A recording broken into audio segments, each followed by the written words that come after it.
तो मेरा नाम मोहम्मद वक़ार अतीक है और मेरा ताल्लुक़ कनेक्ट रियल एस्टेट से है। कहते हैं ना कि जब आप मुख्तलिफ़ लोगों से रब्ता कर रहे होते हैं तो आपको अलग अलग बातें समझने का मौका मिलता है। अच्छा, भी ऐसा है कि लास्ट इंटरव्यू में डीएचए में उन्होंने ये बात हमें बताई कि हो सकता है कि सेक्टर 4 और 7 के दरमियान से रास्ता निकले मर्री एक्सप्रेसवे का। और एक तो रास्ता जो उन्होंने बताया वो यही होगा कि M9 से आप आएंगे और कनेक्ट करते हुए यहाँ से एंटर हो जाएंगे। ठीक है जी। ऐसी सूरत में और ऐसी सूरत में, दोनों सूरतों में ये एरिया, ये ये ये मोस्ट डिमांडिंग एरिया लगता है। अच्छा जी, अब इसमें और थोड़ा सा स्टेप फॉरवर्ड, अगर आप थोड़ा सा और मूव ऑन करें, थोड़ा सा और आगे बढ़ें, तो लोगों का कहना ये है कि अगर आप वकार भी सेक्टर 3C के पीछे पड़े हुए हैं और ये कहते हैं कि ये एरिया सबसे ज़्यादा डिमांडिंग है आने के बाद और ये नहीं है, और उसकी मेन वजह गेट से करीब होना है, तो अगर हम यहाँ से आ रहे हैं तो यहाँ से तो ये करीब हो जाएगा। कैसे? ऐसे जाएंगे आप, क्योंकि ये रास्ता तो वापस जाने का है ना, वन वे है, ये ऐसे आने का है।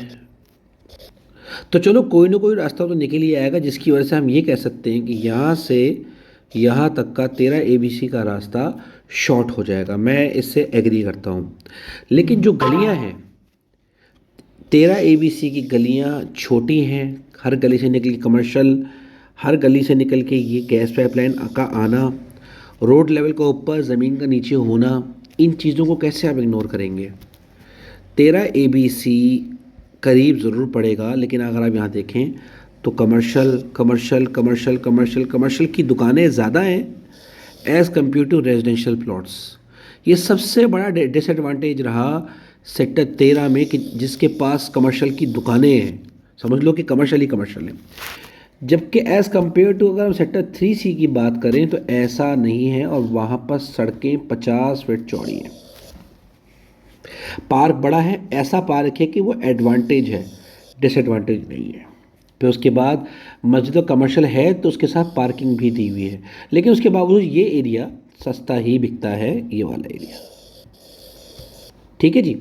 अच्छा, अब उसके अलावा बात करें तो इसके एडवांटेजेस भी बहुत सारे हैं कि भाई यहाँ पर शौकत खाना हॉस्पिटल है, प्लेन सरफेस है, सबसे पहले डेवलपमेंट हो रही है, साफ़ सुथरी डेवलपमेंट है। ड्रेनेज सिस्टम जो ये वाला बन रहा है वो अंडरग्राउंड है, जबकि इसके अलावा जितने भी ड्रेनेज सिस्टम हैं वो अंडरग्राउंड नहीं है। यहाँ पर खुले भी हैं। जैसे सेक्टर 6A में इस जगह की बात की जाए तो ये जगह आप जाके देख सकते हैं। मैं भी इसको एक दफ़ा जाके देखूंगा कि ये अंडरग्राउंड है कि नहीं। अगर आपके पास कोई तस्वीर हो तो मुझे लाजमी शेयर कीजिएगा कि इस वाली जगह की क्या पोजीशन है और इस जगह की क्या पोजीशन है। क्या ये अंडरग्राउंड है? क्या ये ऊपर से कवर किया हुआ है कि नहीं किया हुआ? ऊपर से कवर है कि नहीं, ये अहम सवाल है। अच्छा जी, अब इसी तरह से हम इस जगह की बात भी करेंगे, क्या ये कवर्ड है या नहीं कवर्ड, क्योंकि ये एरिया तो कवर्ड आ रहा है और बहुत अच्छे तरीके से इन्होंने इसको बनाया है, ये वाले एरिया को। इसीलिए सेक्टर 3C की और 3A as compare to 13 ABC की बात की जाए तो इसकी प्लानिंग बहुत अच्छी है एज़ कम्पेयर टू 13 ABC। ये अहम बात थी 200 गज के लिहाज से। ये करीब तो पड़ रहा है, लेकिन ऑन ग्राउंड जब आप जाके देखेंगे 13 ABC को, इसको ऑन ग्राउंड जाके लाजमी देखेंगे क्योंकि यहाँ डेवलपमेंट हो रही है। इसको ऑन ग्राउंड जाके लाजमी देखें और इस एरिया को भी ऑन ग्राउंड ला के लाजमी देखें। जज़ाकल्लाह।